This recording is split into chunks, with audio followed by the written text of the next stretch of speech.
నడిపించు నా నావా నడిసంద్రమున దేవా అన్న పాట తెలుగు క్రైస్తవ లోకాన్ని మనోహరమైన ఆత్మీయ అనుభవాల అత్యున్నతమైన అంచులోకి తీసుకెళ్లిన భక్తి గీతం.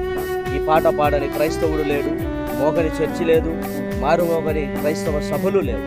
అద్భుతమైన క్రైస్తవ వక్తగా, రచయితగా, కవిగా ప్రసిద్ధి చెందిన రెవరెండ్ డాక్టర్ బి మాసిలోమణి రాసిన ఆణిముత్యం లాంటి భక్తి గీతం అది. లక్షలాది మంది హృదయాలను సృజించి మధుర గీతం అది. జీవితంలో వైఫల్యానికి విజయానికి మధ్య అగాధంలో యేసుక్రీస్తు నిండితే అదెంత ఫలిఫలితమో తెలుపుతూ పరోక్షంగా అపోస్తుడైన పేతురు జీవితానుభవాల పందిరికి అల్లిన గీతం అది.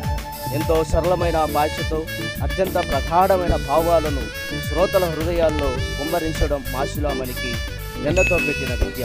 నడిపించు నా నావా పాటలో ప్రభు మార్గము విడిచి తిని, ప్రార్థించుట మాని తిని, ప్రభువాక్యము వదలి తిని, పరమార్థము మరచి తిని, ప్రపంచ నటనలలో ప్రావీణ్యమును పొంది బలహీనుడైన ఇప్పుడు పాటించు నీ మాట అన్న చరణం మాసిలోమణి నిజాయితీకి, నిష్కలంకముగా నిర్భయత్వానికి మాసిలోమణి నిదర్శనం.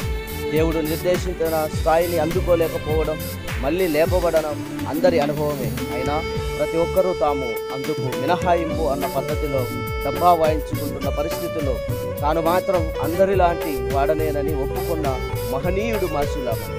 ప్రపంచ స్థాయి వక్తగా అత్యున్నతమైన స్థితిలో ఉన్న తరుణములో 1972లో నడిపించు నా నావా అనే ఈ పాట రాయడం, అందులో ఈ చరణాన్ని చేర్చడం మాసిలోమణి సాహసానికి తార్కాణం. ఎలాంటి వ్యక్తినైనా తడిమి లేపి ప్రభు పాదాల వద్ద పడవేసే శక్తి ఆయన పాటకుందంటే దానికి కారణం ఆ పాట ఆయన జీవితానుభవాల్లో పుట్టడమే. తూర్పుగోదావరి జిల్లా పిఠాపురంలో 1914లో జన్మించిన మాసిలోమణి పూర్వీకుల తమిళ ప్రాంతం వారు. ఎంతో సాదాసీద క్రైస్తవ కుటుంబంలో పుట్టిన అత్యున్నత స్థాయికి ఎదిగి ఎన్నో లక్షల మందికి ఆశీర్వాదకారకుడైన మహాదైవజనుడు మాసిలోమణి. ఆయన తర్వాత నేనే అని చెప్పుకున్న వాళ్ళంతా ఆయనది మొదటి స్థానం అయితే వాళ్ళది 100వ స్థానం అవుతుంది. మధ్యలో ఉన్న సంఖ్యలన్నీ ఖాళీయే. ఆయన లాంటి వక్త, రచయిత, కవి మళ్ళీ పుడితే అది అద్భుతమే అవుతుంది.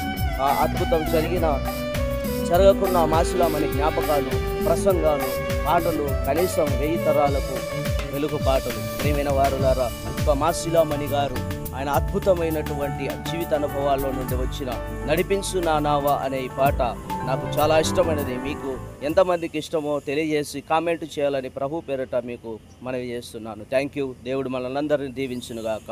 ఆమెన్.